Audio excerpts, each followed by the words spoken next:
अस्सलाम वालेकुम। मैं हूं आपका फिजिक्स का teacher sir engineer Mohammad Usman Mughal. 13 years teaching experience की बेस के ऊपर आज मैं आप लोगों से जिस नेक्स्ट चैप्टर की डिस्कशन करने जा रहा हूं that is waves and vibrations. बहुत ही बम्बू किस्म का चैप्टर है और बम्बू किस्म के एमसीक्यूज हैं भाई। जितने भी पाकिस्तान के बोर्ड्स हैं, तमाम बोर्ड्स के बच्चे, ए लेवल का कोई बच्चा है या एंट्री टेस्ट का, तमाम बच्चे इस वीडियो को सुन के अपने मैक्सिमम नंबर ऑफ एमसीक्यूज को क्लियर कर सकते हैं। बहुत बेसिक कॉन्सेप्ट्स के साथ और बहुत आसान एक्सप्लेनेशन के अंदर मैं एमसीक्यूज को डिस्कस करूंगा। ठीक है, तो हम अपने लेक्चर को स्टार्ट करते हैं। सबसे पहले हमारा टॉपिक है वेव्स। अच्छा, वेव्स में आपको मैं हल्का सा साथ साथ इंट्रोडक्शन भी हर टॉपिक का आपको पता देता हूं ताकि एमसीक्यू का बैकग्राउंड भी बनता जाए। तो वेव्स में हम तीन तरह की वेव्स पढ़ते हैं। मैकेनिकल वेव्स की बात करते हैं, फिर हम इलेक्ट्रोमैग्नेटिक वेव्स की बात करते हैं और तीसरे नंबर पे हमारे पास आती हैं मैटर वेव्स। ये तीन तरह की वेव्स हैं। अब मैकेनिकल वेव्स कौन सी वेव्स होती हैं? ऐसी वेव्स जिनको अपनी प्रोपागेशन के लिए, प्रोपागेशन का मतलब होता है ट्रेवल करना, आगे बढ़ना, मीडियम रिक्वायर होता है। जबकि ऐसी वेव्स जिनको अपनी प्रोपागेशन के लिए किसी किस्म की मीडियम की जरूरत नहीं होती, उनको बोलते हैं इलेक्ट्रोमैग्नेटिक वेव्स। तो मैटर वेव्स किनको बोलते हैं? जितने भी पार्टिकल्स हैं, एटॉमिक पार्टिकल्स हैं, electron, proton, neutron, alpha particles, gamma rays वगैरह जितने भी हैं, ये पार्टिकल्स जब ट्रेवल करते हैं तो इनके गिर्द भी वेव्स होती हैं। उन वेव्स को मैटर वेव्स बोलते हैं और इस कॉन्सेप्ट को डी ब्रोगली अंकल ने एक्सप्लेन किया था, जिसको हम डी, और इससे डी ब्रोगली वेवलेंथ का, डी ब्रोगली हाइपोथेसिस का एक पूरा टॉपिक भी बनता है। तो खैर, मैकेनिकल वेव्स ऐसी वेव्स जिनको प्रोपागेट करने के लिए मीडियम चाहिए होता है, यानी कि मीडियम की मौजूदगी में ये प्रोड्यूस होंगी, मीडियम के पार्टिकल्स इसमें वाइब्रेट करेंगे। इलेक्ट्रोमैग्नेटिक वेव्स के लिए कोई मीडियम नहीं चाहिए होता। और मैटर वेव्स बनते ही पार्टिकल्स की मोशन से हैं। कौन से पार्टिकल्स? जो एटॉमिक लेवल के ऊपर हम पार्टिकल्स की बात करते हैं, electron, proton, alpha particle, neutron, ठीक है, इन पार्टिकल्स की बात करते हैं। तो सबसे पहले एमसीक्यू है जी कि विच अब इलेक्ट्रोमैग्नेटिक वेव्स की भी आगे से आपको पता है काफी टाइप्स हैं। इलेक्ट्रोमैग्नेटिक वेव्स में जितनी भी लाइट वेव्स हैं, हीट वेव्स हैं, एक्स रेज हैं, गैमा रेज हैं, ठीक है, माइक्रोवेव्स हैं, ये सारी की सारी किसमें आती हैं? इलेक्ट्रोमैग्नेटिक वेव्स की एग्जांपल्स में आती हैं। तो इलेक्ट्रोमैग्नेटिक वेव्स की एक ऐसी टाइप है जो सैटेलाइट्स के साथ कम्युनिकेशन में यूज होती है, and these are the microwaves. So microwaves ऐसी वेव्स हैं जो सैटेलाइट कम्युनिकेशन के अंदर यूज होती हैं। ये एक इंफॉर्मेशन बेस्ड चीज भी है आपके लिए, इसको याद रखिएगा। ठीक है, इसके बाद जो रेडियो वेव्स हैं तो आपको पता है ना, वो हम क्या नाम है, रेडार में भी यूज करते हैं। इसके अलावा रेडियो वेव्स जो है वो हमारी आमतौर पे जो अर्थ के ऊपर हम आपस में कम्युनिकेशन वगैरह कर रहे होते हैं वो भी रेडियो वेव्स के थ्रू कर रहे होते हैं। ठीक है, तो ये बाकी यूवी, अल्ट्रावायलेट के बारे में भी आपको पता है, इंफ्रारेड को तो हम हीट वेव्स बोलते हैं। तो ये सारी की सारी है, ये चारों इलेक्ट्रोमैग्नेटिक वेव्स। मगर इन इलेक्ट्रोमैग्नेटिक वेव्स में से कौन सी वेव है जो सैटेलाइट के साथ कम्युनिकेट करती है? वो माइक्रोवेव्स। अल्ट्रावायलेट वेव्स किस में यूज होती हैं? ये फोटो इलेक्ट्रिक इफेक्ट में यूज होती है। आप जाके अगली क्लासेस में पढ़ेंगे। ठीक है, तो अभी इतना परेशान होने की जरूरत नहीं है इनमें। अगली बात करते हैं, तो which of the following are mechanical waves. अभी मैंने बताया मैकेनिकल वेव्स किस में प्रोड्यूस होती है? मीडियम में। ठीक है, तो आप मुझे बताएं मीडियम में प्रोड्यूस होंगी, इसका मतलब साउंड भी तो मीडियम में प्रोड्यूस होती है, तो sound waves are mechanical waves. Seismic waves या अर्थक्वेक वेव्स, ठीक है, जो हमारा जलजला वगैरह आता है तो उससे भी वेव्स, तो वो भी जमीन के अंदर ही वेव्स पैदा होती हैं। ठीक है, पॉन्ड रिपल्स, ठीक है, किसी तालाब के अंदर आपने कोई पत्थर फेंका तो वहां पे भी रिपल्स बने, सर्कल बनते हैं, उनको रिपल्स बोलते हैं। तो ये जितनी भी चीजें मीडियम के अंदर हो रही है, जितनी भी ये वेव्स प्रोड्यूस हो रही है मीडियम के अंदर हो रही है। तो ऐसी वेव्स जो मीडियम के अंदर प्रोड्यूस होती हैं वो मैकेनिकल वेव्स होती हैं। So it's answer is all of these. फिर इलेक्ट्रोमैग्नेटिक वेव्स कौन सी? ये मैं आपको ऊपर भी बता चुका हूं, बोला भी था, radio waves, gamma rays, heat radiations, all these waves are electromagnetic waves. तो ये आपकी बुक से ही एमसीक्यूज लिए गए हैं और पास पेपर से लिए गए हैं ताकि आपको पेपर में जाए तो आपको ऐसे ही एमसीक्यूज नजर आए वहां पर। आगे इसके बाद कहते हैं मैटर वेव्स कौन सी होती हैं? अभी मैंने आपको बताया था, डी ब्रोगली वेव्स भी इनको बोलते हैं। इनको ऐसी वेव्स जो अल्फा पार्टिकल्स, फोटॉन्स यानी गैमा फोटॉन्स, ठीक है, इलेक्ट्रॉन, प्रोटॉन, जितने भी हाई मूविंग पार्टिकल्स हैं वो जब मूव करते हैं तो उनसे जो वेव्स प्रोड्यूस होती हैं उनको मैटर वेव्स बोलते हैं। तो हमारे पास फिर इसका भी आंसर क्या बन गया? ऑल ऑफ दीज बन गया। तो ये सारे एमसीक्यूज आपकी बुक से उठाए गए हैं, डिफरेंट किताबों से और डिफरेंट पास पेपर से, मैं बार बार बता रहा हूं। तो ये जितनी भी बातें बता रहा हूं इनको साइड पर नोट करते जाया करो एमसीक्यूज की फॉर्म में, और इंशाल्लाह पेपर में मैक्सिमम नंबर ऑफ एमसीक्यूज यही होंगे। 100% तो नहीं मैं कहता, मैं दावा नहीं करता, मगर मैक्सिमम इंशाल्लाह यही होंगे, उम्मीद रखो। ठीक है, और मेरे पे यकीन भी रखो। ठीक है, अच्छा, इसके बाद if a transverse wave has a speed 100 metre per second, कहते हैं एक वेव है उसकी स्पीड है 100 मीटर पर सेकेंड और उसकी फ्रीक्वेंसी है 100 हर्ट्ज, तो कहते हैं बताएं वेवलेंथ कितनी होगी। अब भाई हमको फार्मूला पता है, v इज इक्वल टू होता है एफ लंगड़ा, इसको प्यार से लंगड़ा लंगड़ा बोलते हैं ना, तो यहाँ से लंगड़ा किसके बराबर आएगा, लंगड़ा बराबर आ जाएगा v डिवाइडेड बाई एफ के। पक्के ना हो जाना भाई, पता लगे लंगड़ा ही बोलना शुरू कर दो, लैम्डा, ठीक है, ये नाम है इसका। अब v 100 f भी 100 दोनों को डिवाइड करोगे तो 1 आ जाएगा। So your answer is 1 metre. कभी कभी एमसीक्यू को पूरा सॉल्व नहीं करते, बंदा अकल भी इस्तेमाल कर लेता है। अब जिसको तो फार्मूला पता है कि लैम्डा होता है v ओवर f, अब v और f दोनों सेम है तो हमारे पास आंसर वो कट जाए तो आंसर 1 आ जाए, ठीक है। तो ये बंदा अकल भी इस्तेमाल कर लेता है ना, जो कि आप लोगों में नहीं है, कुछ में है। आगे 10 वेव्स, नंबर ऑफ वेव्स आपको दे दी है कितनी, 10। कहता है एक मीडियम में से पास करती हैं कितने टाइम में, 1 सेकेंड में। अच्छा, उसके बाद क्या कहता है, और जो इनकी स्पीड है date is 10 metre per second. कहता है बताएं वेवलेंथ कितनी होगी, सोचो क्या करेंगे। अब देखो मेरी बात सुनो, आपने तो फार्मूला पढ़ा हुआ है कि v इज इक्वल टू होता है f लंगड़ा, तो लंगड़ा बराबर आ जाएगा v ओवर f के। ओके, अब v तो आपके पास है, f नहीं है भाई। फ्रीक्वेंसी का फार्मूला होता है नंबर ऑफ वेव्स पर unit time, n over t, इसी को तो फ्रीक्वेंसी बोलते हैं। तो याद रखें जब ये t ऊपर जाके v से मल्टीप्लाई होगा तो lambda is equal to v into T divided by number of waves. ये भी एक फार्मूला बन गया वेवलेंथ का, ये याद रख लें अब। So lambda is equal to velocity into time divided by n। अब देखो वेलोसिटी कितनी है, जल्दी देखो 10, टाइम कितना है 1 और n भी कितना है 10, तो ये तो कट गया इससे, तो हमारे पास लैम्डा यहाँ पर भी क्या बचा, 1 मीटर बचा। ओके, अब वैल्यू डिफरेंट करके पेपर में आ जाए तो फिर भाई आंसर लगा देना। फार्मूला तो आपको पता चल गया ना, तो v is equal to F lambda, उसके बाद f जो होता है वो n ओवर t होता है, नंबर ऑफ वाइब्रेशंस पर यूनिट टाइम होता है। तो वो यहाँ पे पुट करने के बाद लैम्डा का एक फार्मूला हमारे पास और बन गया है, ठीक है, vt ओवर n। इसके बाद कहता है कि जो आपको पता है जो अपना, इसको क्या हो गया, दूरा पड़ गया। अच्छा, जो ट्रांसवर्स वेव्स होती हैं इनमें हम पढ़ते थे कि ये इस तरह क्रस्ट और ट्रफ की फॉर्म में होती हैं, और जो वेव का अपर पार्ट होता है इसको क्या बोलते हैं, क्रस्ट, लोअर पार्ट को क्या बोलते हैं, ट्रॉफ, क्रस्ट ट्रॉफ, ठीक है। अच्छा, अब एक क्रस्ट से लेकर दूसरे क्रस्ट तक का जो टोटल फासला होता है इसको बोला जाता है लंगड़ा। Distance between two consecutive crust is called wavelength, lambda इसको बोलते हैं। या दो ट्रफ, नीचे वाले पार्ट दो कंसेक्यूटिव का मतलब है साथ वाले, तो दो कंसेक्यूटिव क्रस्ट या ट्रफ का दरमियानी फासला किसके बराबर होता है, लैम्डा के बराबर होता है, ठीक हो गया।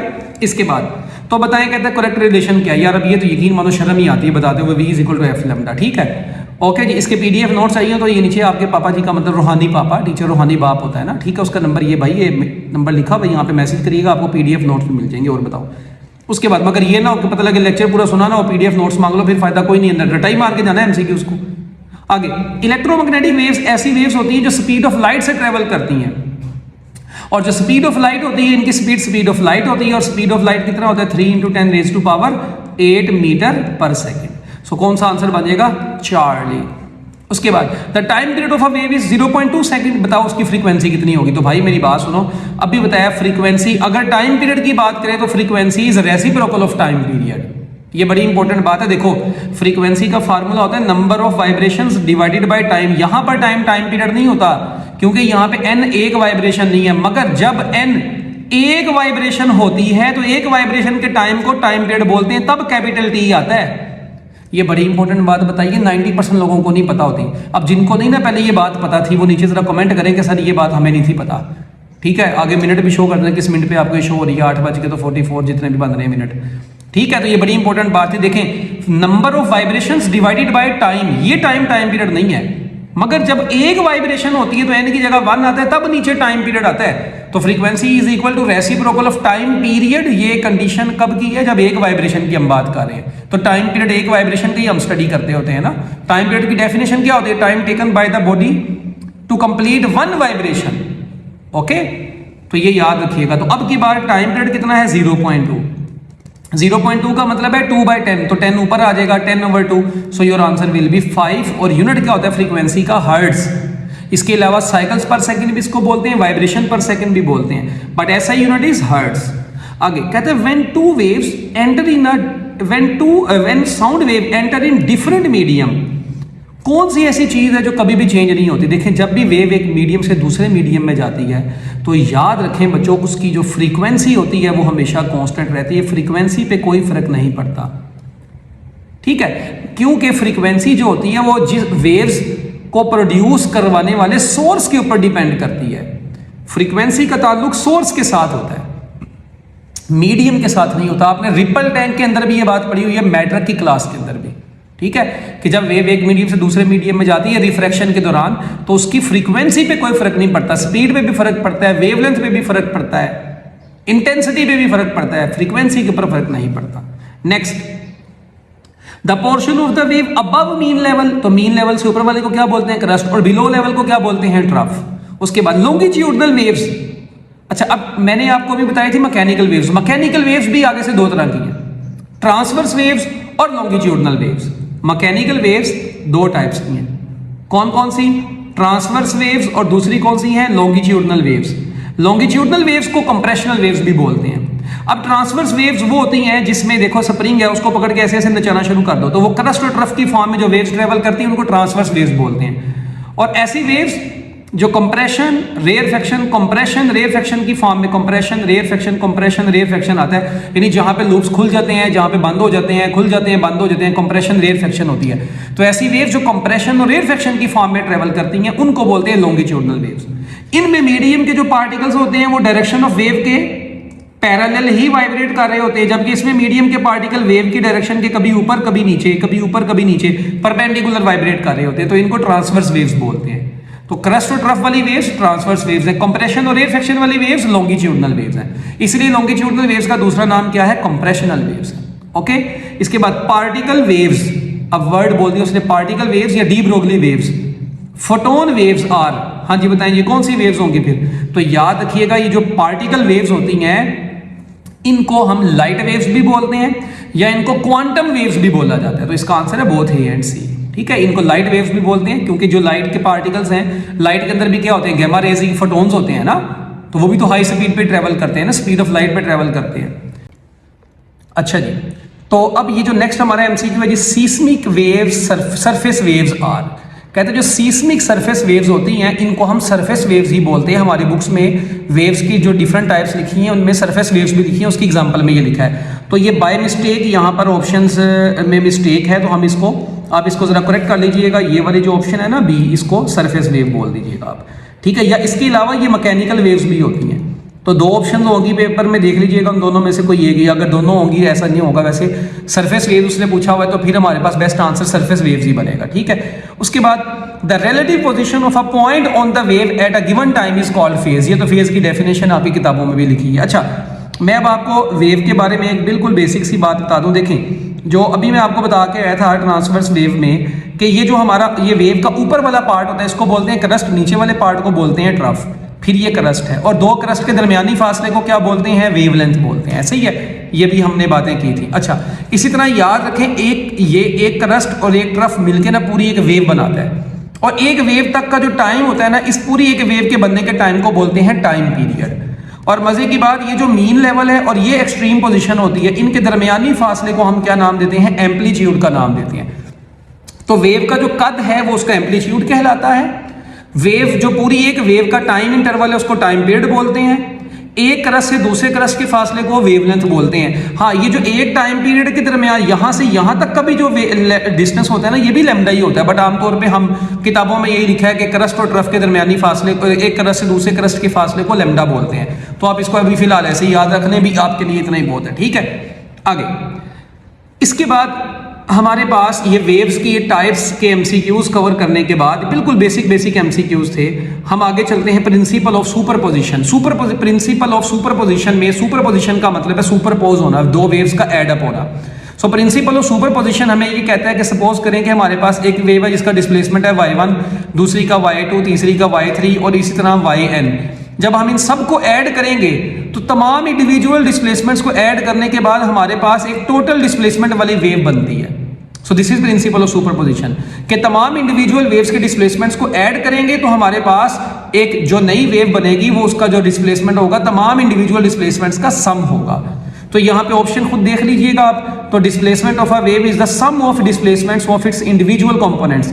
बाकी ऑप्शन आप देख लें, the velocity of the wave is the product of individual components, नहीं ऐसा तो नहीं है। तो बाकी कोई भी ऑप्शन हमारी स्टेटमेंट से मैच नहीं कर रही, तो ये स्टेटमेंट से ही तो एमसीक्यू लिया गया है। इसके बाद इन mechanical waves when two waves meet in phase the resulting amplitude is sum of the individual amplitudes difference of the individual amplitudes, product of the individual amplitudes, या जीरो।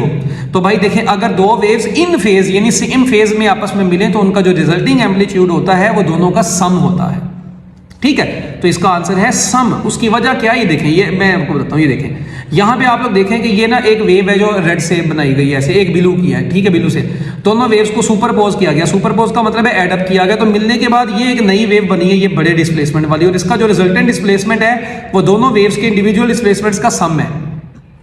तो देखें दोनों का सम आता है, वेव्स बड़ी होकर आ गई है। अच्छा, बच्चे कहते हैं सर यहाँ पर देखें इसका डिस्प्लेसमेंट y1 है, इसका डिस्प्लेसमेंट y2 है, तो यहाँ पे तो रिजल्टेंट सम नहीं आया। भाई यहाँ पे भी सम ही है, बस ये फर्क है कि यहाँ पे y1 प्लस y2 ही है। बस सपोज करें y1 की वैल्यू है y, या चलो y1 की वैल्यू है 10, y1 की वैल्यू कितनी है 10। अच्छा, अब y2 की वैल्यू भी है 10, मगर अगर y1 की वैल्यू 10 है, y2 की वैल्यू -10 होगी, क्योंकि ये y1 के ऑपोजिट है y2। तो जब ये करेंगे तो ऐड अभी भी जीरो ही आएगा। तो ये भी ऐड हुए हैं बट ऑपोजिट होने की वजह से कट गए उन्हें, तो रिजल्टेंट यहाँ पे जीरो है।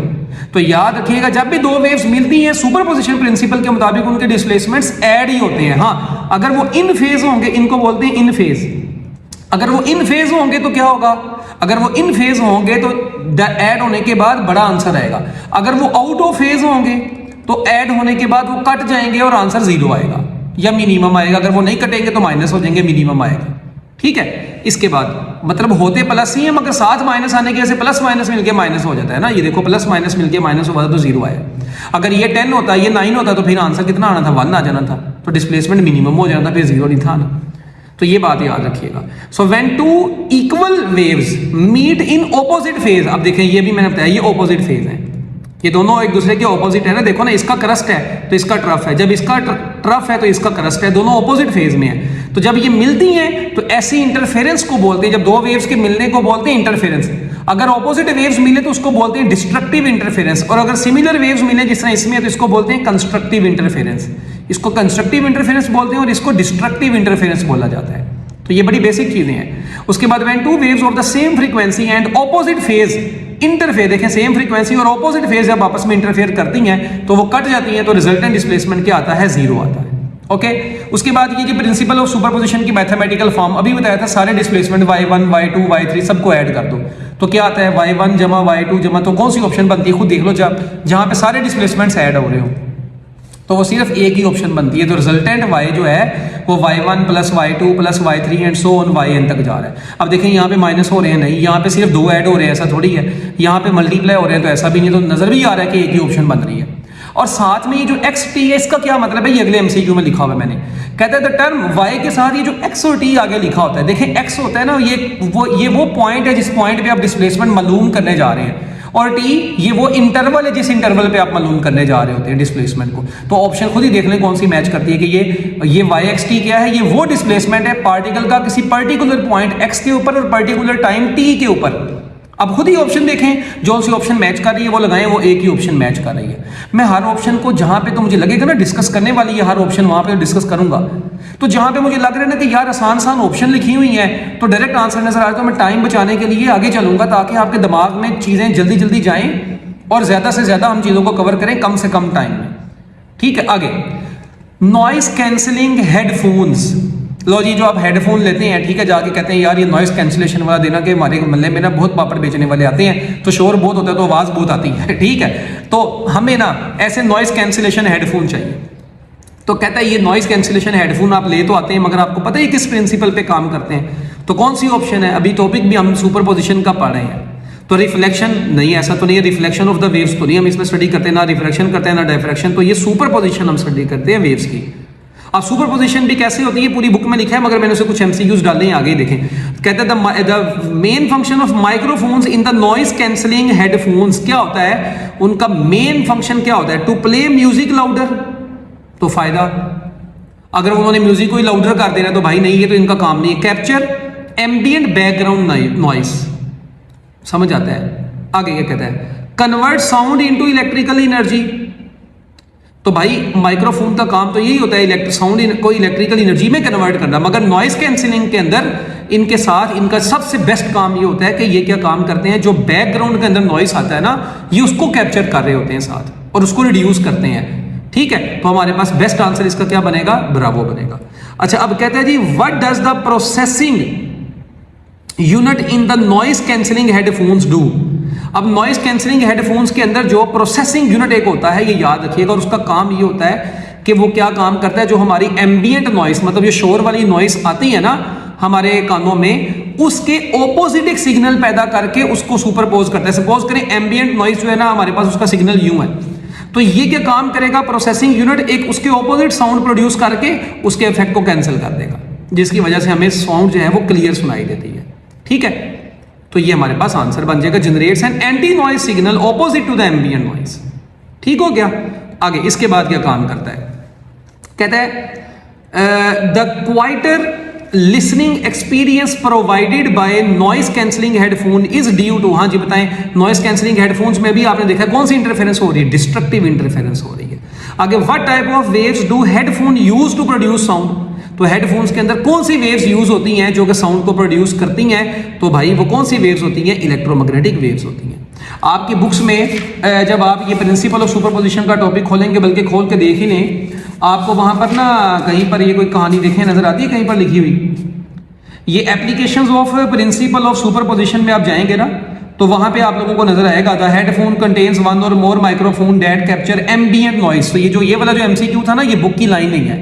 ठीक है, अच्छा उसके बाद है ये माइक्रोफोन के अंदर जो है ना, वो क्या नाम है, जो प्रोसेसिंग यूनिट है वो एंटी नॉइस सिग्नल प्रोड्यूस करता है, वो भी आपकी बुक में लिखा हुआ है। तो ये एमसीक्यू तो मैंने आपकी बुक से ही उठा के एमसीक्यूज रखे हैं, बुक खोल के रखा करें साथ साथ, क्योंकि टॉपिक वाइज एमसीक्यूज है। अगर आप रजिस्टर पे नोट नहीं भी कर रहे, बुक से चीजें अंडरलाइन कर लिया करें, ताकि आपको पता हो कि बुक की कौन सी लाइन में से एमसीक्यू बनाया गया।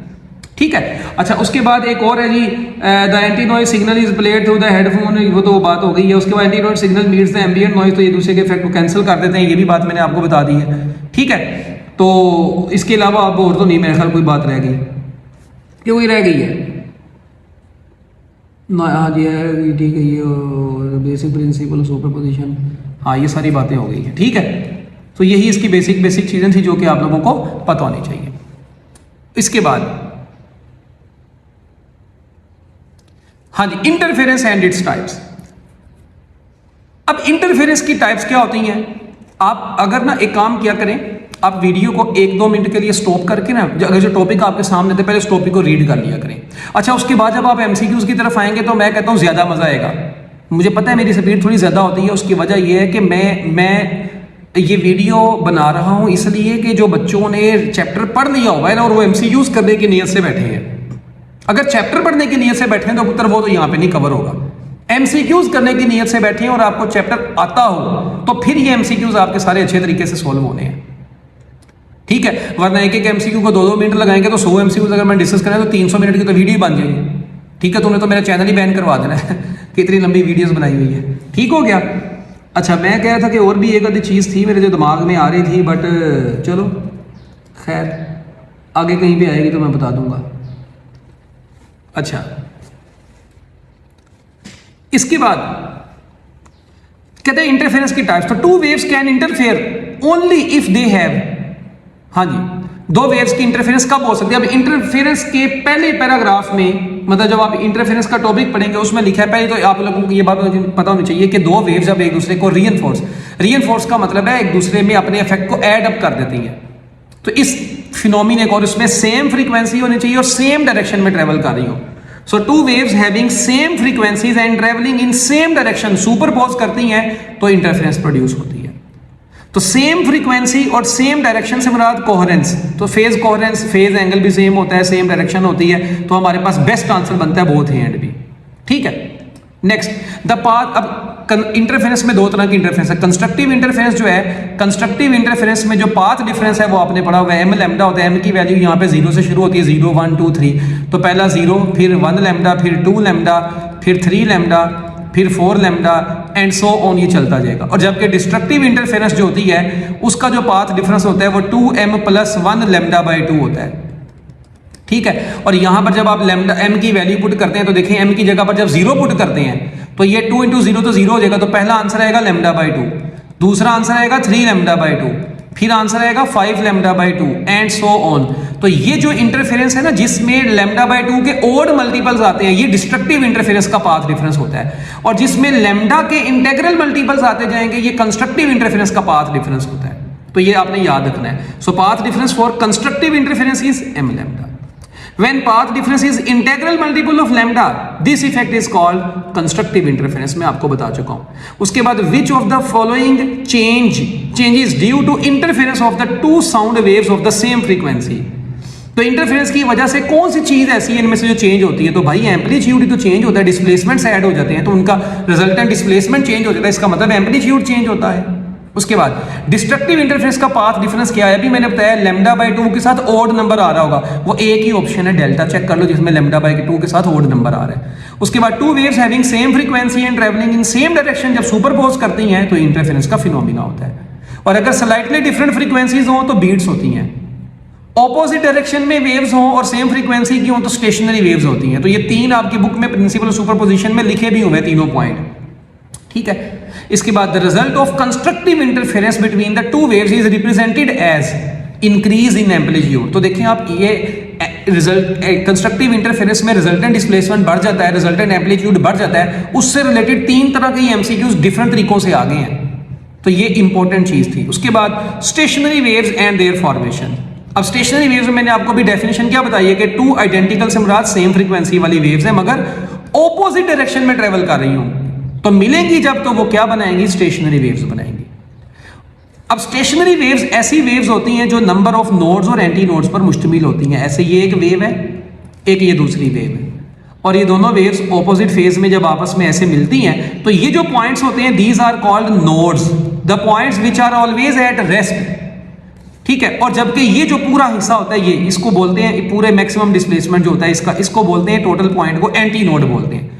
तो ऐसी वेव्स जो नोड और एंटी नोड पर मुश्तमिल होती हैं, जो किस पर मुश्तमिल होती हैं? नोड और एंटी नोड पर मुश्तमिल होती हैं, इनको क्या नाम देते हैं? स्टैंडिंग वेव्स या स्टेशनरी वेव्स का नाम दिया जाता है।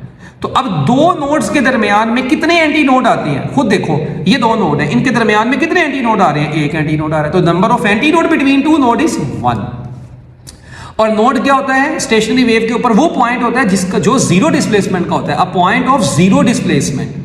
और मैक्सिमम डिस्प्लेसमेंट वाले पॉइंट को क्या बोलते हैं? Anti node. तो एंटी नोड क्या होता है? पॉइंट ऑफ मैक्सिमम डिस्प्लेसमेंट होता है। देखें वही बातें जो मैंने आपको बताई है। उसके बाद the distance between node and anti node है, ये बड़ा इंपॉर्टेंट है। देखो मेरी बात सुनो, अभी तो बड़े गौर से सुनना। देखो यहां तक ना, यहां तक चल भाई, यहां से लेकर यहां तक एक वेव पूरी होती है। अगर आप गौर से देखें, वो दूसरी भी ऐसे ही है मगर एक वेवलेंथ पूरी यहां तक होती है। तो यहां से यहां तक की कितनी होगी? फिर सारी बात है, अगर यहां तक पूरा लैम्डा है तो ये कितना होगा? लैम्डा बाई 2 ही होगा। तो एक नोड से नोड तक का जो डिस्टेंस होता है, याद रखिएगा, वो लैम्डा बाई 2 होता है। अच्छा, अगर मैं कहता हूं नोड से लेकर एंटी नोड तक का बताओ, तो इसका भी आधा करना पड़ेगा आपको, इसका भी आधा करना पड़ेगा। तो एक नोड से एंटी नोड तक का अगर आपने डिस्टेंस निकालना है तो आप इसका भी आधा करें, लैम्डा बाई 2 को भी 2 पे डिवाइड करें, तो वो 2 नीचे 2 से आके मल्टीप्लाई हो जाएगा, कट नहीं जाएगा, तो लैम्डा बाई 4 बचता है। तो ये देखें, दोबारा से सुने, नोड टू नोड का डिस्टेंस लैम्डा बाई 2 होता है और नोड से एंटी नोड का डिस्टेंस लैम्डा बाई 4 होता है। वेरी इंपॉर्टेंट एमसीक्यूज ये दोनों, मैं आपको बता रहा हूं, ये पेपर में आने भी हैं। तो distance between node and anti node कितना होता है? लैम्डा बाई 4 होता है। अच्छा, अब कहते हैं जी पहले नोड और चौथे एंटी नोड के दरमियान फासला बताओ। अब ये अनोखा ही पंगा बन गया है, पहला नोड और चौथा एंटी नोड, अब तुम कैसे बनाओगे? अब मेरी बात सुनो, यानी कि ये अगर मैं वेव बनाऊं तो ये वेव तो यूं बनेगी। सपोज करें अभी इतनी, ये देखें, मैंने इतनी वेव बनाई, सपोज करो यार भाई, वेव जरा प्यारी बना लूं थोड़े से। ये बन गए कितने नोड? ये पहला नोड, दूसरा नोड, तीसरा नोड, अच्छा चौथा नोड, ठीक है। और यहां तक ये अब देखो कितने एंटी नोड बन रहे हैं, खुद देखो जरा। एक एंटी नोड, दूसरा एंटी नोड, तीसरा एंटी नोड, चौथा एंटी नोड, ये चौथा एंटी नोड है, ये पहला नोड है, ये दूसरा नोड है, ये तीसरा नोड है, ये चौथा नोड है। अब कहते हैं पहले नोड से लेके चौथे एंटी नोड तक का, यहां तक का डिस्टेंस बताओ। अब एक तो वही तरीका है, देखो यहां से यहां तक का डिस्टेंस कितना होता है? लैम्डा बाई 2, ये भी लैम्डा बाई 2, ये भी लैम्डा बाय 2 और आगे वाला लैम्डा बाय 4। क्या ख्याल है? यानी कि 3 दफा लैम्डा बाय 2 को ऐड किया और आगे एक लैम्डा बाय 4 ऐड कर दिया। क्या ख्याल है? ऐसा ही है। एक तो तरीका ये है। दूसरा आपको एक 2 नंबर तरीका बताता हूं। अब इनको ऐड करके देख लो ना भाई। अब एलसीएम तो लेना आता है कि वो भी मैं ही सिखाऊं। ये 3 lambda plus lambda by 4 LCM लेना आ जाएगा ना भाई। ये देखो 3 लैम्डा प्लस लैम्डा और नीचे आएगा हमारे पास, जब हम एलसीएम लेंगे तो नीचे क्या आ जाएगा? 4 आएगा। अच्छा तो ये ऊपर 6 बन जाएगा ना फिर, क्योंकि जब एलसीएम लेंगे। ओ भाई ये मेरी बात सुनो, एलसीएम भी तो लेना आता ही होगा ना। ये 2 और 4 का क्या आता है? 4 को जब आप क्या काम करेंगे, इससे मल्टीप्लाई करवाएंगे तो 2 4 से कटेगा, 2 बचेगा। 2 × 3 6 लैम्डा प्लस लैम्डा, तो 7 लैम्डा बाय क्या बचेगा आपके पास? 4 बचेगा। तो 7 लैम्डा बाय 4 आपका आंसर बचेगा। एक तो तरीका ये है। अच्छा दूसरा तरीका, मेरी बात सुनो, आपको पता है कि एक नोड से चौथे एंटी नोड तक का डिस्टेंस कितना होगा? बस ये देखो, नोड से नोड तक का डिस्टेंस वो कितना होगा? लैम्डा बाय 2 3 दफा ऐड हो रहे हैं। अच्छा उसके आगे वाला है लैम्डा बाय 4।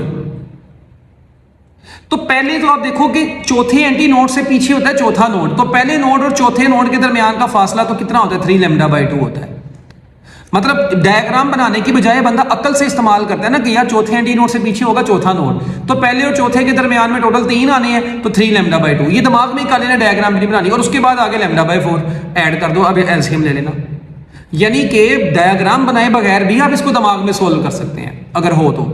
आगे, why can energy not flow past the nodes in standing waves? भाई स्टैंडिंग वेव्स को स्टैंडिंग वेव्स क्यों बोलते हैं? क्योंकि एनर्जी 2 नोड्स के दरमियान में स्टैंड रहती है।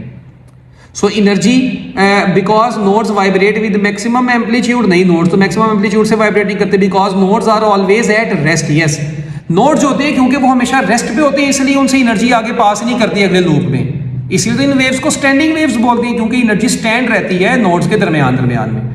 आगे, when at the anti nodes when the particles are at their extreme position, तो एक्सट्रीम पोजीशन पे जो टोटल उनकी एनर्जी होती है वो पोटेंशियल एनर्जी होती है। तो आपको पता है कि एक्सट्रीम पोजीशन पे पार्टिकल्स की जो एनर्जी होती है वो मुकम्मल तौर पे पोटेंशियल होती है। ठीक है। When the anti nodes pass through the equilibrium position the energy of the wave is, जब इक्विलिब्रियम यानी मीन पोजीशन में से जब यही एंटी नोड पास करते हैं तो इनकी जो टोटल एनर्जी होती है वो काइनेटिक, क्योंकि मीन पोजीशन पे काइनेटिक एनर्जी मैक्सिमम होती है। तो ये रूल याद रखिएगा, ये आपने पूरे टॉपिक के अंदर पढ़ा भी होगा, बुक की लाइन में से मैंने उठाए हैं। स्टेशनरी वेव्स कहता है, इनको डिफाइन किया जाता है कि ये ऐसी वेव्स होती हैं जो हमेशा फिक्स्ड पोजीशन के गिर्द वाइब्रेट करते हैं। तो waves that oscillate in a fixed position. अगली ऑप्शन देख लें, कांस्टेंट वेलोसिटी नहीं, चेंजिंग वेलोसिटी ऐसा भी नहीं है इसमें, तो फिक्स्ड पोजीशन के गिर्द पार्टिकल्स नाच रहे होते हैं ना। ठीक है, प्रोपागेट थ्रू अ मीडियम तो करती तो है, मगर बेस्ट ऑप्शन कौन सी है? चार्ली। ठीक है, और वैसे भी ये इनको स्टैंडिंग वेव्स बोलते हैं। ये मीडियम में से क्या करती हैं? ये मीडियम में स्टैंड रहती हैं, ये पास आउट तो करती नहीं है स्टैंडिंग वेव्स। ठीक है, तो हमारे पास बेस्ट आंसर क्या है? चार्ली है। नेक्स्ट, हार्मोनिक्स क्या होते हैं? मल्टीपल्स ऑफ फंडामेंटल फ्रीक्वेंसी, यानी F1 है फंडामेंटल फ्रीक्वेंसी, तो आगे 2F1, फिर आ गया 3F1, फिर आ गया 4F1। तो ऐसे मल्टीपल्स ऑफ फंडामेंटल फ्रीक्वेंसी जो होते हैं इनको हम हार्मोनिक्स का नाम देते हैं। तो ये जो सीरीज होती है ना ऐसे F1 2F1 3F1, इसको हार्मोनिक सीरीज बोलते हैं। तो integral multiples of fundamental frequency A option बनती है। फिर आगे आगे स्टेशनरी वेव्स इन अ स्ट्रेच्ड स्ट्रिंग।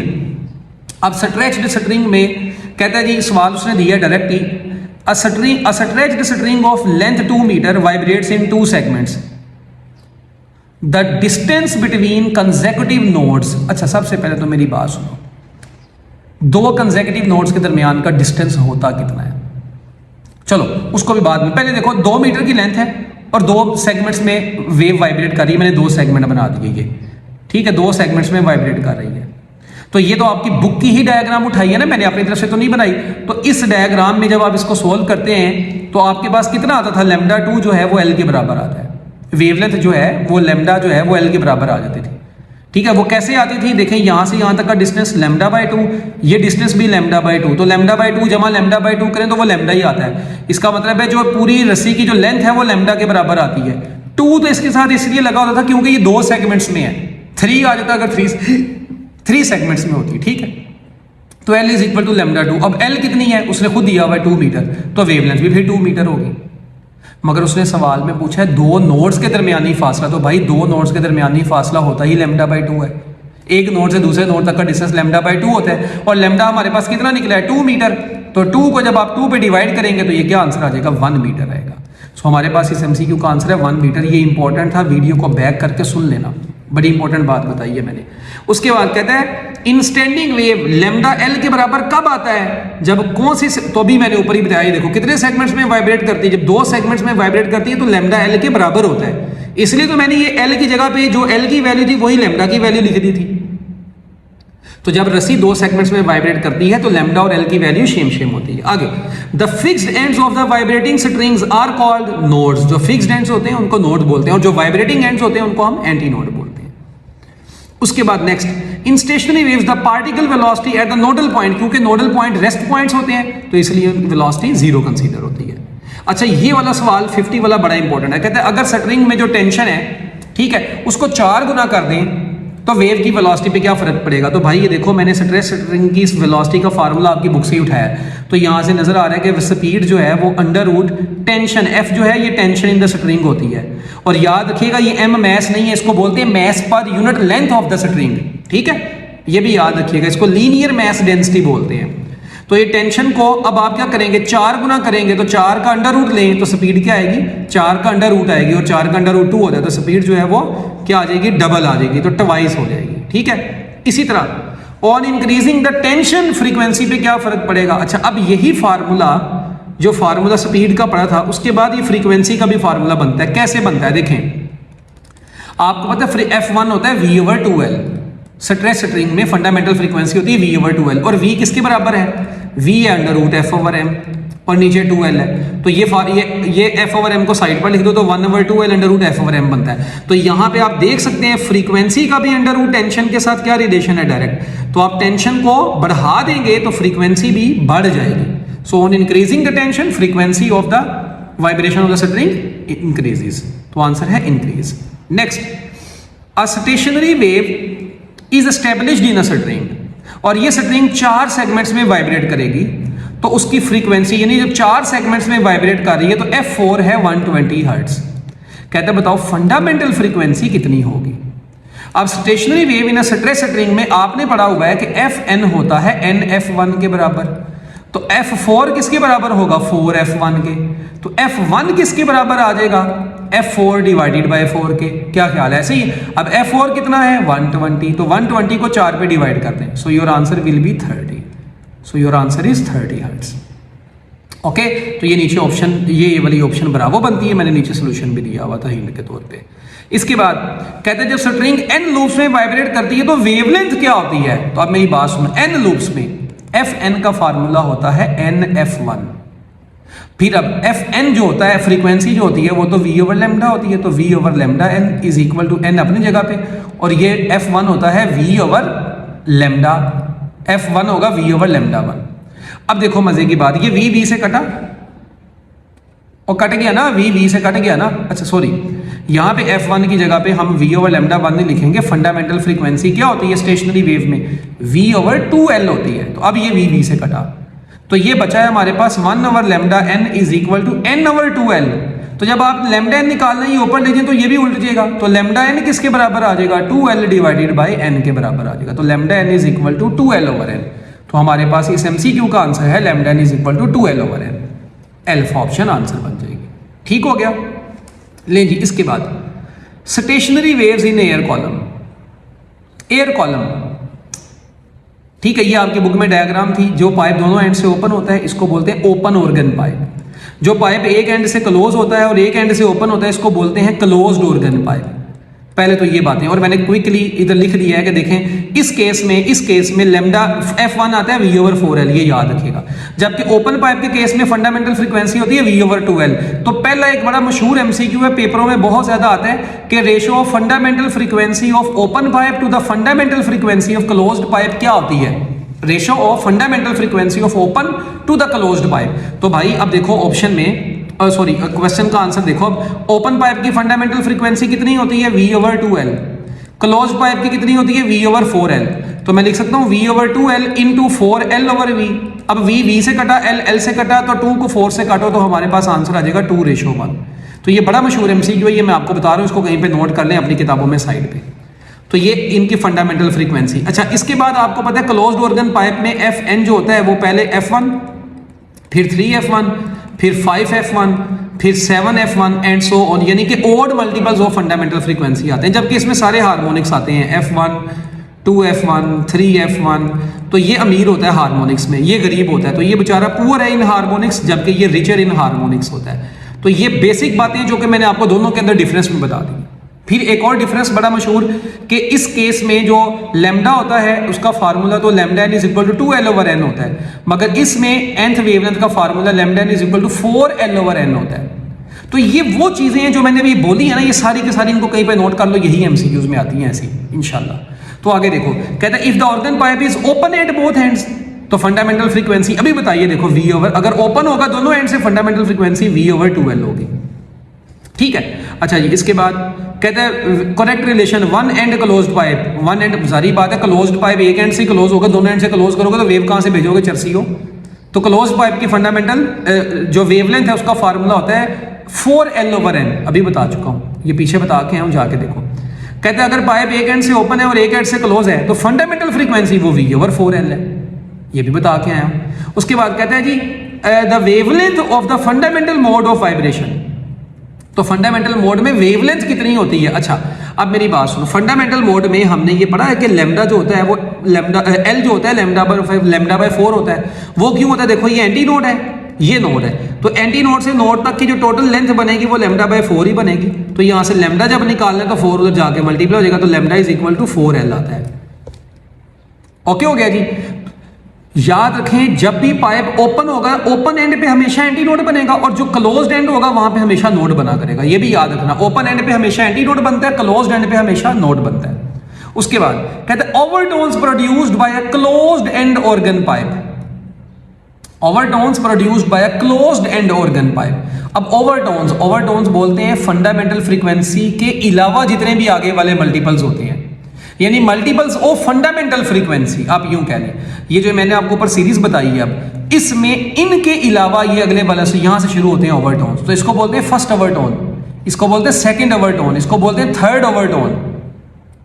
तो ओवरटोन्स कहां से शुरू होते हैं, पहली वाली फंडामेंटल फ्रीक्वेंसी को छोड़ के, यानी फंडामेंटल फ्रीक्वेंसी के मल्टीपल्स जो आगे वाले आ रहे होते हैं F1 के अलावा वाले, उनको ओवरटोन्स बोलते हैं। तो हमारे पास ये एमसीक्यू बड़ा मशहूर है, ये एंट्री टेस्ट में भी कई दफा आ चुका है। तो ओवरटोन्स क्लोज्ड ऑर्गन पाइप में तो F1 तो नहीं आएगा, बाकी ओड मल्टीपल्स आएंगे F के, तो वो कौन सी ऑप्शन बनती है, वो चार्ली ऑप्शन बनती है।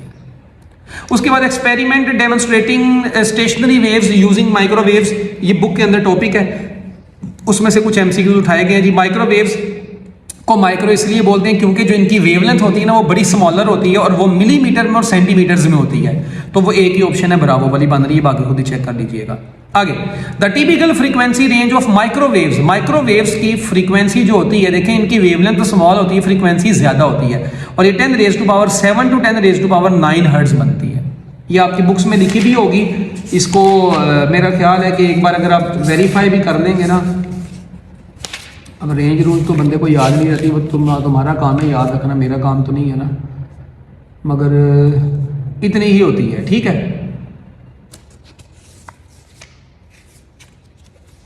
हाँ, 10⁻⁷ to 10⁻⁹ हर्ट्ज, ठीक है। आगे स्टेशनरी वेव्स आर फॉर्म्ड कब, व्हेन टू वेव्स, अब मुझे बताओ स्टेशनरी वेव्स उस वक्त प्रोड्यूस होती हैं जब दो वेव सेम फ्रीक्वेंसी की हो और ऑपोजिट डायरेक्शन में ट्रेवल कर रही हो। अच्छा ऑप्शन देखो, equal wavelength, the wavelength equals the cavity length, नहीं ये तो बनती नहीं है किसी भी सूरत में। अच्छा, the microwave frequency matches, frequency same होनी चाहिए, the resonant frequency of the cavity, समझ आती है बात। The amplitude of the wave is maximum, नहीं ये भी नहीं बात समझ में आती। Waves transmitted through the vacuum, ये कौन सी बात हुई। तो यार एक ही ऑप्शन है, देखो ऑप्शन ही एक मैच कर रही है फ्रीक्वेंसी से रिलेटेड, तो हमारे पास आंसर भी बराबर हो जाएगा।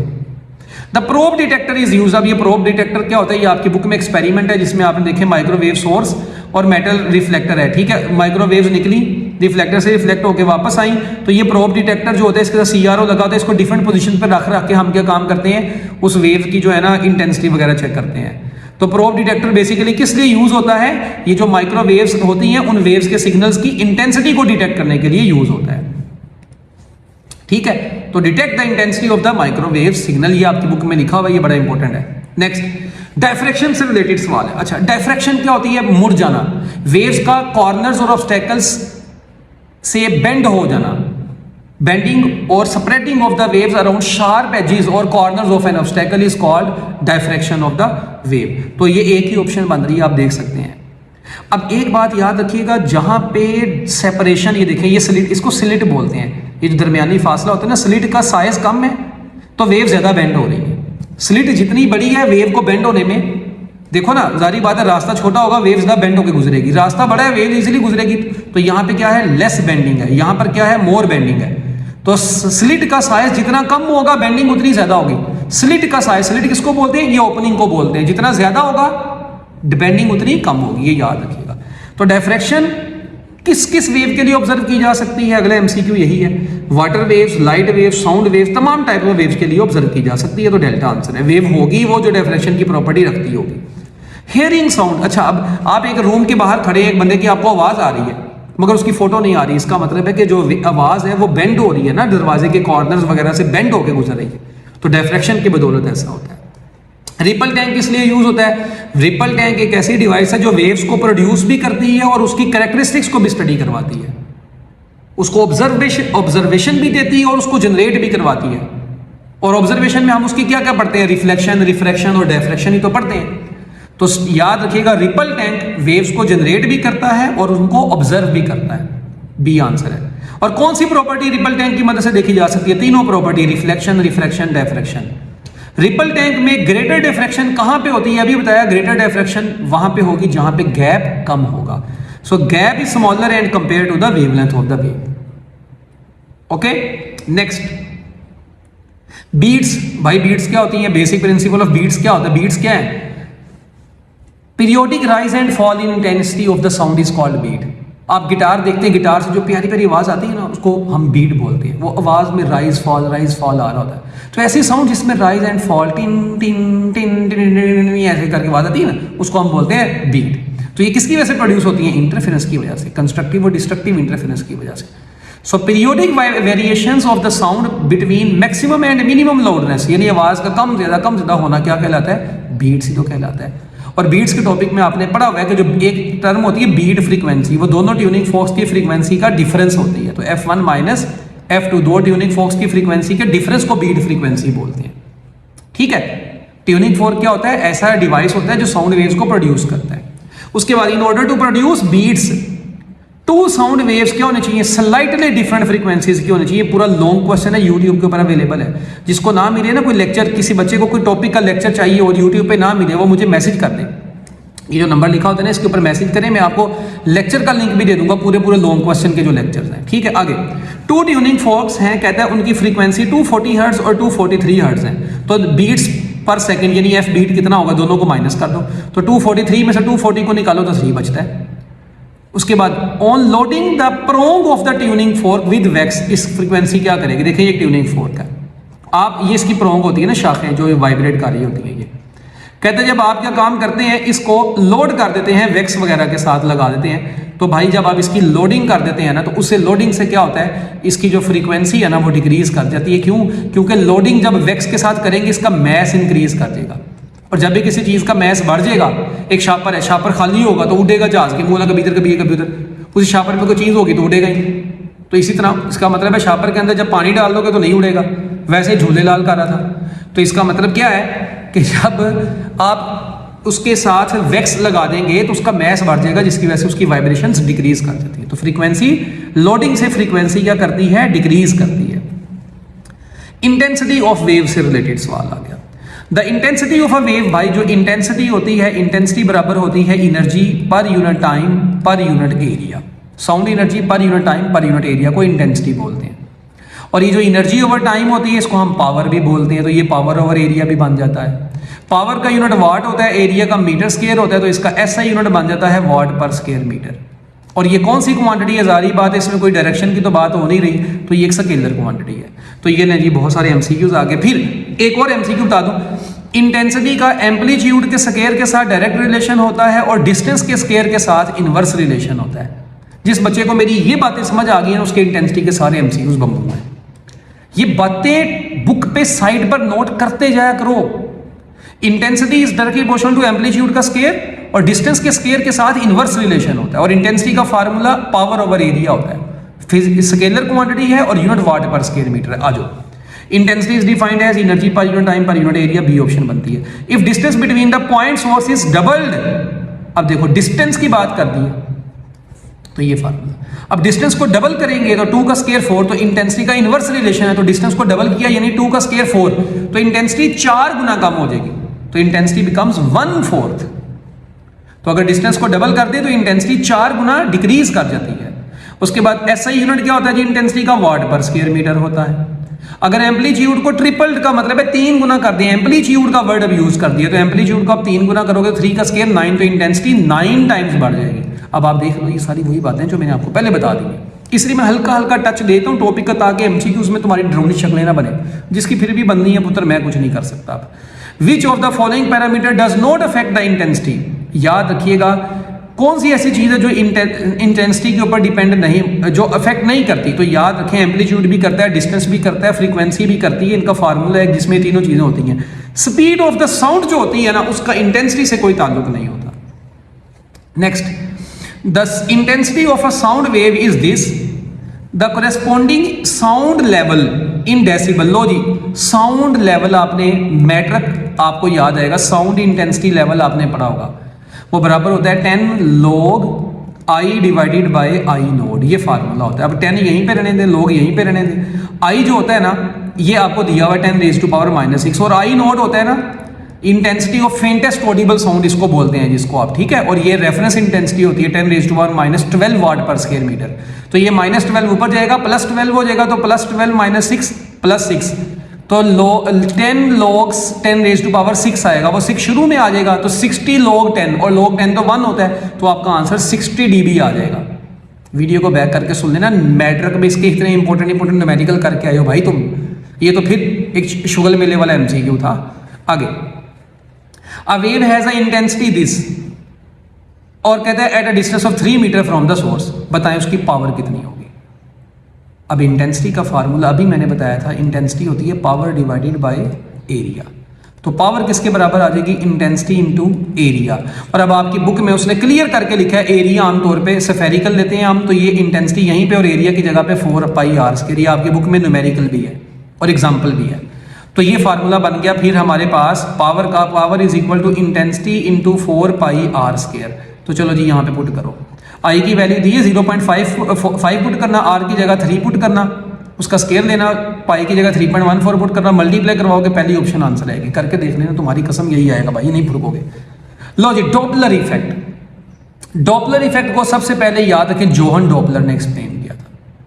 दूसरी बात, डॉपलर इफेक्ट में जो पिच होती है, इस पिच का फ्रीक्वेंसी के साथ हमेशा डायरेक्ट रिलेशन होता है। 10th क्लास में पढ़ा था कि pitch is directly proportional to frequency. Pitch क्या होती है,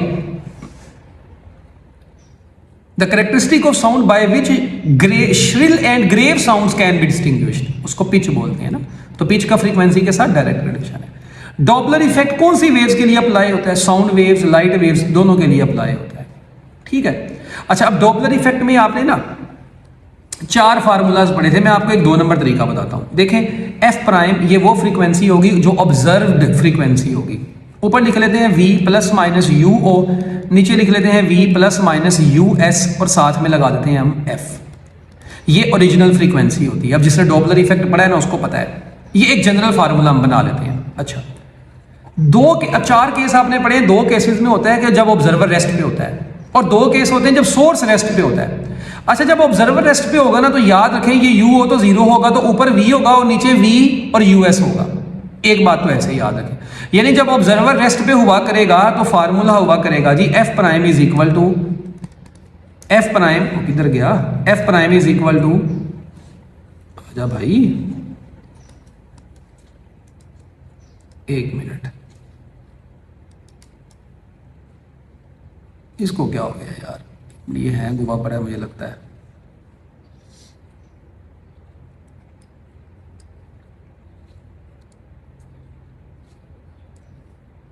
हाँ आ गया, तो F prime is equal to V over V और US, और साथ में आएगा F। और दूसरा केस F प्राइम बराबर आएगा V U O divided by V और साथ में एफ। ठीक है, अब ये दो केस मान गए। अच्छा, अब पहली बात तो ये कि जिसमें ऑब्जर्वर रेस्ट पे होगा तो ये वाला केस होगा, प्लस या माइनस आएगा इनके दरमियान में, उसका फैसला भी कर देते हैं। जब सोर्स रेस्ट पे होगा तो फार्मूले में ऊपर V और UO होगा, नीचे V हुआ करेगा। ओके, अच्छा अब अगली बात, अब याद रखने का तरीका बता रहा हूं ना MCQ के लिहाज से। अगर सोर्स मूव कर रहा है ऑब्जर्वर की तरफ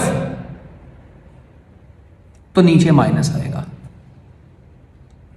सोर्स ऑब्जर्वर की तरफ मूव कर रहा है और ऑब्जर्वर रेस्ट पे है, टूवर्ड्स में जाएगा, सोर्स ऑब्जर्वर की तरफ जाएगा तो माइनस का साइन आएगा। सोर्स ऑब्जर्वर से दूर जा रहा होगा तो नीचे प्लस का साइन आएगा। तो प्लस का साइन आएगा अवे के केस में, ये याद रख लें, और माइनस का साइन आएगा टूवर्ड के केस में। ठीक है, चलो अब इधर बात करते हैं। जब अब सोर्स रेस्ट पे है, ऑब्जर्वर करीब जा रहा होगा, टूवर्ड्स जा रहा होगा तो प्लस आएगा। ठीक है, और जब अवे जा रहा होगा तो माइनस आएगा, यानी इसमें उल्ट केस है। भाई अब ये वीडियो को बैक करके ये रूल लिख लो कहीं पे, मेरे पास इतना की टाइम था, मैं तुम्हें 2 नंबर तरीके से बता दिया। अब आओ, when source moves towards stationary observer, observer rest पे है, इसका मतलब क्या होगा कि ये तो ऑप्शन नहीं बनेगी ना ये बनेगी। आ गया ना, ऑब्जर्वर ही रेस्ट पे। अच्छा, अब क्या करता है, सोर्स मूव करता है टूवर्ड्स, जब सोर्स मूव करेगा टूवर्ड्स करेगा तो क्या आएगा, माइनस का साइन आएगा। ये बता चुका हूं मैं आपको। तो हमारे पास आंसर है new frequency V over V minus US into F। अच्छा, अब इसकी वजह भी क्या है, प्लस या माइनस क्यों आता है, बेसिकली इसका भी 2 नंबर तरीका चलो बता देता हूं, क्या याद करोगे थोड़ा सा टाइम निकाल के। देखें, हमें पता है कि जब सोर्स ऑब्जर्वर की तरफ जा रहा होगा ना तो फ्रीक्वेंसी ने बढ़ना है। फ्रीक्वेंसी अब एक ही सूरत में बढ़ेगी जब नीचे वाली वैल्यू क्या होगी, कम होगी ऊपर वाली वैल्यू से। ऊपर वाली वैल्यू बड़ी होनी चाहिए, क्योंकि अगर नीचे वाली बढ़ गई तो वो तो रेशो लेंगे तो आंसर 1 से छोटा आ जाएगा। तो अब नीचे वाली वैल्यू को कम से कम रखना है, तो इसलिए दरमियान में माइनस लगा दो, ताकि दोनों को माइनस करेंगे तो आंसर ऊपर वाले से छोटा आना चाहिए नीचे, इसलिए माइनस आता है। और जब दूर जा रहा होगा, सोर्स दूर जा रहा होगा तो फ्रीक्वेंसी डिक्रीज होती है। इसका मतलब है डिक्रीज उसी सूरत में होगी जब ये नीचे वाली चीज बड़ी होगी, तो उसको बड़ा बनाने के लिए प्लस लगाते हैं। बड़ी काम की बात बताई है मैंने। चलो खैर, गोली मारो, तुम्हें क्या लगे। ठीक है, तो खैर ये भाई ये देखो, तुम अगर ये रूल तुम्हें पता होगा ना तो ये तुम MCQ बड़े झूले लाल कर लोगे। ठीक है, आगे कहते हैं an engine is moving on a circular track with constant speed, it is blowing whistle of the frequency 500 hertz, the frequency observed at by an observer standing at the centre of the track. देखिए एक track है, इस track के centre पे एक बंदा खड़ा है और यहाँ पे एक जो है ना वो ट्रेन झूले लाल ऐसे वाइब्रेट कर रही है, और कहते हैं उसने अपना हॉर्न ऑन किया हुआ है। कांस्टेंट स्पीड से एक इंजन ट्रैवल कर रहा है सर्कुलर ट्रैक के ऊपर, और उसने अपना विसल ऑन कर दिया और उसकी फ्रीक्वेंसी है 500 हर्ट्ज। तो कहता है ये जो बंदा यहाँ पे सेंटर पे बैठा आप सुन रहा है, वो कितनी फ्रीक्वेंसी ऑब्जर्व करेगा। भाई मेरी बात सुनो, इसके डिस्टेंस सर्कुलर पाथ पे, तो ट्रेन यहाँ पे भी होगी तो डिस्टेंस तो इसका चेंज नहीं हो रहा ना, तो इसका तो डिस्टेंस ही चेंज नहीं हो रहा, तो रिलेटिव मोशन तो बंद नहीं रही इनके दरमियान में। तो जब डिस्टेंस ही चेंज नहीं हो रहा तो फ्रीक्वेंसी क्या रहेगी, सेम रहेगी। तो याद रखिएगा डॉपलर इफेक्ट एप्लीकेबल ही नहीं होता जब कोई बॉडी सर्कल में मूव कर रही हो और जो ऑब्जर्वेशन है उसकी सेंटर से कर रही हो, सर्कल के सेंटर से, क्योंकि डॉपलर इफेक्ट की डेफिनेशन ही क्या है, apparent change in the frequency due to relative motion between source and observer. अब ऑब्जर्वर सेंटर में है, सोर्स ये है, बट रिलेटिव मोशन है ही नहीं, क्योंकि डिस्टेंस इनके दरमियान में चेंज नहीं हो रहा, तो रिलेटिव मोशन है ही नहीं है। आगे डॉपलर शिफ्ट का जो फार्मूला होता है delta lambda is equal to US over F होता है। ये भी आपकी बुक में लिखा हुआ है, आपने पढ़ा भी हुआ है। तो डॉपलर शिफ्ट किस चीज पे डिपेंड नहीं करता, तो याद रखिएगा ये किस चीज के ऊपर डिपेंड नहीं करता, ऑब्जर्वर की वेलोसिटी के ऊपर डिपेंड नहीं करता। देखें वेलोसिटी ऑफ द सोर्स नजर आ रही है, फ्रीक्वेंसी भी नजर आ रही है, डिस्टेंस के ऊपर भी डिपेंड करता है क्योंकि वेवलेंथ है। तो बेस्ट आंसर है कि ये ऑब्जर्वर की वेलोसिटी इसमें होती ही नहीं है, क्योंकि ये आता ही उस वक्त है, डॉपलर शिफ्ट बोलते हैं वेवलेंथ में चेंज आता ही उस वक्त है जब सोर्स मूव करता है। जिसने लॉन्ग पढ़ा है ना उसको पता है मैं क्या बोल रहा हूं। आगे when a listener moves away, चलो बताओ जब कोई चीज अवे जाती है यानी ऑब्जर्वर अवे जाएगा सोर्स से तो क्या होगा, फ्रीक्वेंसी डिक्रीज करेगी। ये तो जनरल सी बात है ना। रक्शे वाला तुम्हारे से दूर जाएगा, उसका हॉर्न ऑन है, गाड़ी वाला तुम्हारे से दूर जाएगा, उसका हॉर्न ऑन है, तो क्या करोगे? या बल्कि सॉरी, गाड़ी का हॉर्न ऑन है, तुम मुझसे दूर जा रहे हो, ये केस बन रहा है ना। लिसनर अवे जा रहा है, गाड़ी का हॉर्न ऑन है, यानी स्टेशनरी सोर्स से गाड़ी खड़ी है, वो स्टेशनरी सोर्स है, तुम मुझसे दूर जा रहे हो, तो फ्रीक्वेंसी क्या करेगी? तुम्हारे कानों में आवाज होगी, वो कम होती जाएगी, और करीब जाओगे तो ज्यादा होगा। आगे लो जी, when source moves away from the stationary observer, अब की बार ऑब्जर्वर रेस्ट पे है, ये ऑप्शन और ये ऑप्शन तो बन नहीं सकते। अच्छा, सोर्स अवे जा रहा है, तो बताओ इंक्रीज आना है कि डिक्रीज? फ्रीक्वेंसी में इंक्रीज आना है कि डिक्रीज? अगर सोर्स अवे जा रहा होगा तो डिक्रीज आना है। डिक्रीज उसी सूरत में आएगा जब नीचे वाली वैल्यू बड़ी होगी, और नीचे वाली को बड़ा बनाने के लिए प्लस लगाना पड़ेगा। तो अब की बार आंसर 4 लिया आएगा, है ना पप्पू? वो बातें जो ऊपर बता चुका हूं बंबू। आगे, the source is moving towards stationery observer, अब सोर्स स्टेशनरी ऑब्जर्वर की तरफ जा रहा हो, टेम्परेचर अनचेंज्ड है, हमें से क्या लगे? कहता है पिच यानी फ्रीक्वेंसी। तो भाई अगर सोर्स ऑब्जर्वर की तरफ जा रहा होगा, यानी तुम बैठे हुए हो, गाड़ी तुम्हारी तरफ आ रही है, उसका हॉर्न होना है, तो क्या करोगे? तुम्हारे कानों में जो आवाज आएगी उसकी फ्रीक्वेंसी बढ़ जाएगी, तुम सबको परे जा रहे, तो फ्रीक्वेंसी इंक्रीज कर देगी, तो पिच इंक्रीज कर जाती है। डॉपलर इफेक्ट की एप्लीकेशंस में से ये बड़ा आसान सा एमसीक्यू है जी। Stars moving towards the earth, याद रखें violet, indigo, blue, green, yellow, orange, red. तो इनमें सबसे ज्यादा वेवलेंथ रेड कलर की होती है, रेड की होती है, सबसे कम वायलेट की। तो इधर से इधर ज्यादा जाते हैं ना, वेवलेंथ बढ़ती है, तो सबसे ज्यादा रेड की होती है, याद रखें। तो जब स्टार अर्थ की तरफ आ रहा होता है तो बेसिकली अर्थ और स्टार के दरमियान का डिस्टेंस कम हो जाता है, वेवलेंथ डिक्रीज कर जाती है। तो जब वेवलेंथ डिक्रीज कर जाती है तो डिक्रीज वेवलेंथ अब किसकी है? वायलेट की। अब वायलेट ऑप्शन तो यहां पे है ही नहीं, इंडिगो भी नहीं है, ब्लू है कहीं पे? बिल्कुल, तो ब्लू शिफ्ट देगा। देखो ना, बाकी ऑप्शन ही नहीं है। अगर होती भी तो फिर भी हमारी बुक में ब्लू लिखा है, आपने ब्लू ही लगाना है जब स्टार अर्थ की तरफ आ रहा होगा। और इस तरह अगर स्टार अर्थ से दूर जा रहा होगा तो अर्थ और स्टार के दरमियान का डिस्टेंस बढ़ा होगा, वेवलेंथ बढ़ी होगी, और वेवलेंथ बढ़ेगी तो उसका शिफ्ट जो है वो रेड पे शिफ्ट हो जाएगा। ठीक है। उसके बाद साउंड नेविगेशन एंड रेंजिंग बोलते हैं सोनार को। तो सोनार में साउंड नेविगेशन एंड रेंजिंग, तो नाम से पता चल रहा है साउंड वेव्स, तो बट हम यहाँ पे अल्ट्रासोनिक वेव्स यूज करते हैं, वो भी साउंड वेव्स ही हैं। और ये ऐसी वेव्स हैं जिनकी फ्रीक्वेंसी 20,000 हर्ट्ज से ज्यादा होती है, और 20,000 हर्ट्ज से कम वाली को इंफ्रासोनिक बोलते हैं, और 20 से 20,000 वाली को क्या बोलते हैं? अल्ट्रासाउंड बोलते हैं, ओ सॉरी वो ऑडिबल फ्रीक्वेंसी रेंज बोलते हैं। आगे, रेडार में कौन सी वेव्स यूज होती हैं? रेडियो वेव्स यूज होती हैं।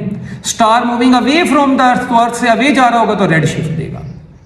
उसके बाद जो सबमरीन वगैरह होती है, कहता है उनकी लोकेशन को कौन डिटेक्ट करता है? भाई डॉपलर इफेक्ट की मदद से हम डिटेक्ट करते हैं, ठीक है, सोनार टेक्निक को यूज करके। उसके बाद द डॉपलर इफेक्ट किस लिए यूज होता है? याद रखें, मोटरवे के ऊपर जितनी भी गाड़ियां चलती हैं उनकी स्पीड को भी ट्रैक कर सकते हैं हम, जितने भी गैलेक्सीज हैं, स्टार्स हैं, उनकी स्पीड, उनका डिस्टेंस, उन सबको हम मेजर कर सकते हैं। ठीक है, कोई एरोप्लेन अर्थ की तरफ आ रहा है, अर्थ से दूर जा रहा है, स्टार अर्थ की तरफ आ रहा है, अर्थ से दूर जा रहा है, इन तमाम चीजों को हम डॉपलर इफेक्ट की मदद से मालूम कर सकते हैं। तो determining measuring the diameter of the star, ये तो बकवास है भाई, डायमीटर थोड़ी मेजर करेगा, तो ये बताएगा स्टार करीब आ रहे हैं दूर आ रहा है, अर्थ की तरफ आ रहा है कि नहीं। उसके बाद determining the velocity of galaxies, ये बनता है। Analysing properties of black holes, नहीं, हम ब्लैक होल्स की प्रॉपर्टीज को तो नहीं डिस्कस कर सकते, लोकेशन को तो शायद पता लगा सकते हो। Studying behaviour of electromagnetic waves, नहीं, इससे बिहेवियर थोड़ी देखते हैं हम, तो इसका मतलब है बेस्ट आंसर है ब्रावो।